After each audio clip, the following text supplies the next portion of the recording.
Em 2019, meu marido e eu estávamos recém-casados e tínhamos uma filha de 1 ano. Ele tinha se reconectado recentemente com seu padrasto, que nos convidou para um show de fogos de artifício no Dia da Independência com sua família em uma cidade maior, próxima a nós. Tivemos um ótimo tempo nos reconectando e aproveitando o show de longe para não perturbar nossa filha de 1 ano e permitir que ela tivesse a experiência de ver fogos de artifício pela primeira vez. Foi muito divertido e uma boa lembrança como uma de nossas primeiras saídas em família. No entanto, o que aconteceu depois ainda assombra meu marido e eu até hoje. Depois de finalmente sair do trânsito do show de fogos de artifício, fomos para o posto de gasolina mais próximo. Meu marido entrou para pagar adiantado em dinheiro, já que o preço era 10 centavos mais barato, e minha filha e eu esperamos dentro do carro. Eu sempre tento estar ciente do meu entorno, especialmente em lugares que não conheço, mas era difícil não notar o homem parado na frente do posto de gasolina. Ele estava apoiado na parede de tijolos, lutando para ficar parado, os olhos se movendo para lá e para cá entre os vários clientes nos postos. Quando ele me viu praticamente sozinha no carro, imediatamente travou o olhar em mim e não desviou o olhar. Seu olhar era incrivelmente intenso e me deixou muito desconfortável. Como todas as mulheres, estou acostumada com os olhares estranhos de homens em postos de gasolina que não conseguem parar de encarar e até podem fazer um comentário estranho ou outro. Mas havia algo no olhar desse homem que era profundamente perturbador. Havia um vazio em seus olhos e um elemento primal em seu olhar. Fiquei muito aliviada quando meu marido retornou ao carro momentos depois. No entanto, meu alívio não durou. O homem ficou agitado ao ver meu marido voltar. Seu rosto ficou zangado e seu olhar se moveu rapidamente entre mim e meu marido. Ele começou a ficar inquieto novamente e começou a andar de um lado para o outro, nunca tirando os olhos de nós. Meu marido também percebeu isso e começou a observar o homem tentando entender o que estava acontecendo. O homem então se dirigiu diretamente ao nosso carro e meu estômago afundou. Algo estava terrivelmente errado e eu estava aterrorizada com o que estava prestes a acontecer. À medida que ele se aproximava, meu marido me disse para trancar as portas e eu obedeci prontamente. Conforme descobri depois conversando com meu marido, quando o homem se aproximou dele no posto, ele contou uma história triste sobre sua namorada, o abandonar ali e pediu uma carona para casa. Meu marido disse que durante todo o tempo em que ele estava contando sua história, ele estava olhando para mim no carro. Embora meu marido já achasse esse cara assustador, ele imediatamente entendeu as intenções do homem e começou a tentar fazê-lo sair. Ele disse que não, lamentamos, mas não podíamos dar uma carona. Precisávamos levar nossa filha para casa e não estávamos indo na direção dele. O homem insistiu, argumentando com meu marido. A cada recusa, ele ficava mais e mais irritado. E embora eu não pudesse ouvir a conversa dentro do carro, percebi a mudança em sua postura e estava com medo de que ele fosse ficar violento. Após várias recusas, meu marido pegou o celular e disse ao homem que, se ele não nos deixasse em paz, iria chamar a polícia. O homem rangeu os dentes, me lançou um olhar furioso e voltou para sua posição anterior na frente do posto de gasolina. Meu marido rapidamente devolveu a mangueira à bomba, fechou o tanque e voltou para o carro. Enquanto nos afastávamos em alta velocidade, olhei uma última vez para trás e o homem nos observava com raiva enquanto fumava um cigarro na frente do posto. Quando meu marido voltou para o carro, ele estava bastante abalado. À medida que nos afastávamos, ele me contou o que o homem havia dito e como era angustiante que ele não tirasse os olhos de mim enquanto falava com ele. Ele disse que estava com medo de que o homem tentasse entrar à força no carro por causa de sua insistência e raiva crescentes. Ele ficou surpreso e aliviado que o homem realmente desistiu quando o fez. Não é preciso dizer que esta foi uma das experiências mais perturbadoras que já tivemos. E eu não quero imaginar o que teria acontecido com minha jovem família se esse homem não tivesse desistido quando o fez.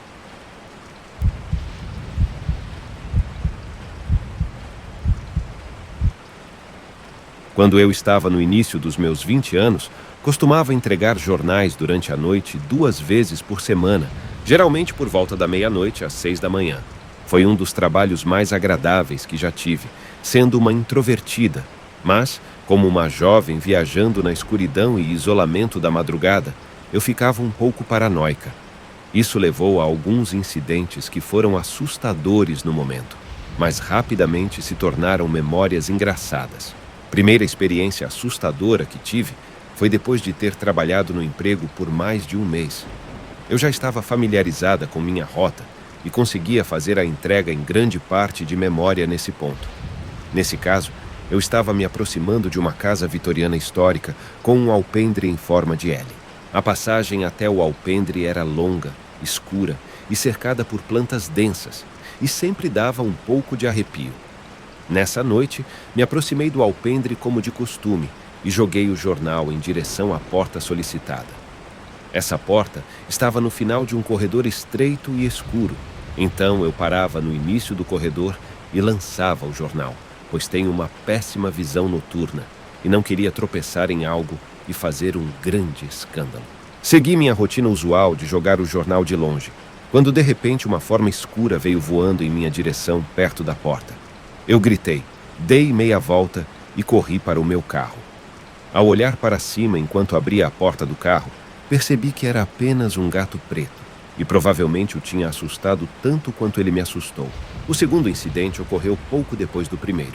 Minha rota estava dividida igualmente entre a borda da cidade em bairros suburbanos elegantes e fazendas isoladas que me levavam por longas estradas de terra a quilômetros da civilização.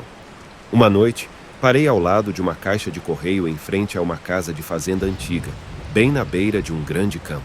Peguei um jornal do banco de trás e, quando estendi o braço para fora da janela para colocar o jornal na caixa, notei o rosto de uma criatura bem ao lado do meu braço, o suficiente para que pudesse facilmente avançar alguns metros e passar rapidamente pela minha janela aberta.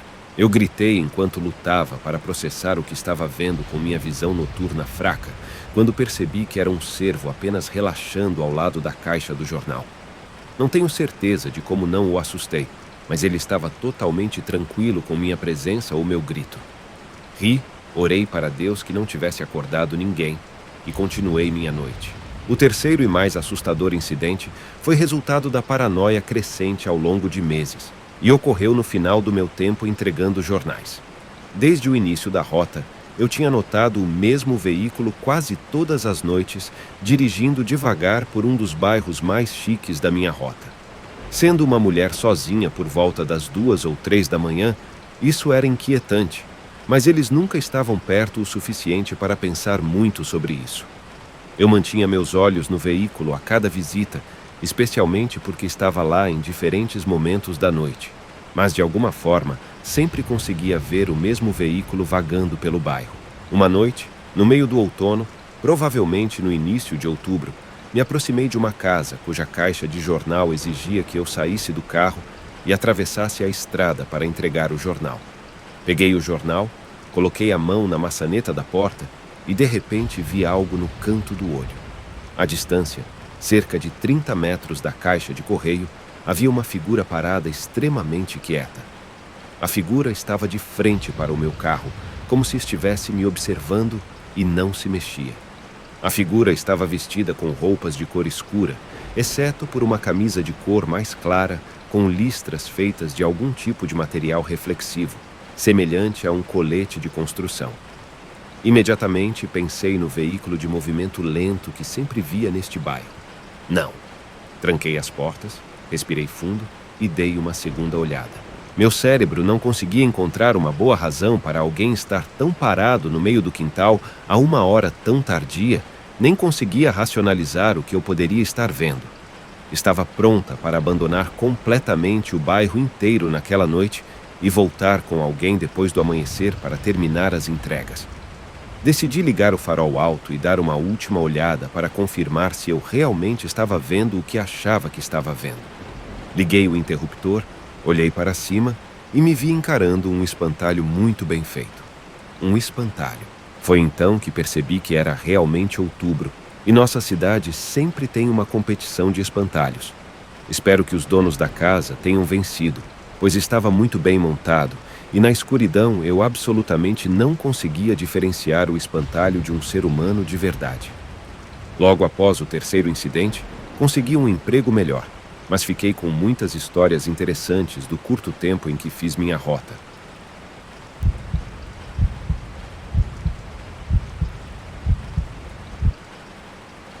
Para entender essa história, precisamos retroceder um pouco até o verão passado, na noite de 12 de agosto, para ser específico.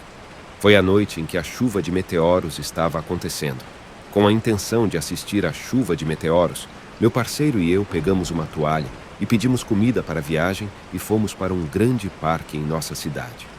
Neste parque, há uma grande área arborizada que pensamos ser ideal para observar o céu, pois estava quase completamente escuro. Tivemos que usar as lanternas dos nossos telefones para nos guiar e escolher um local para deitar. Para você ter uma ideia de quão escuro estava, quando chegamos lá, desligamos a lanterna e coloquei uma música tranquila no meu celular. Ambos estávamos olhando para o céu, mas, se olhássemos ao nosso redor, estava completamente escuro. A única luz estava na linha do horizonte. Isso pode parecer irrelevante neste ponto, mas eu estava usando um vestido de verão que tinha que ser amarrado na cintura, e eu o desamarrei para ficar mais confortável na posição em que estava deitada. Depois de 5 ou 10 minutos de tentativas mal-sucedidas de ver uma estrela cadente, virei meu olhar para os arredores, e à minha esquerda, meu namorado estava sentado. À minha direita, ainda olhando para o céu, notei algum movimento. Tentei focar meus olhos e vi apenas um contorno breve, mas consegui perceber que havia alguém ou algo se aproximando de nós. Meu primeiro pensamento foi: "Oh, há um cachorro." Mas por alguma razão, eu me senti perturbada e não conseguia tirar os olhos dele. Conforme ele se aproximava e eu conseguia ver mais, as luzes distantes na linha do horizonte iluminavam um pouco essa coisa. E eu disse ao meu parceiro que algo estava se aproximando de nós e que achava que poderia ser um cachorro. Antes mesmo de terminar a frase, percebi que não era um cachorro. Era um homem, mas ele estava se rastejando de quatro, de uma maneira quase animal, com o peito próximo ao chão. Meu namorado também viu e se levantou rapidamente. Eu me senti paralisada de medo, enquanto ele me pedia para levantar. Ele disse: "Vou pegar nossas coisas, você precisa se levantar." Eu estava tentando amarrar meu vestido novamente, mas estava tão nervosa que não conseguia. "Vamos embora," ele disse. Ele pegou minha mão e começamos a correr pela mata em direção à parte iluminada do parque. Eu não conseguia parar de olhar para trás. Ambos estávamos muito abalados com isso, mas eventualmente conseguimos sair de lá. Fiquei muito agradecida por não estar sozinha naquela noite na floresta.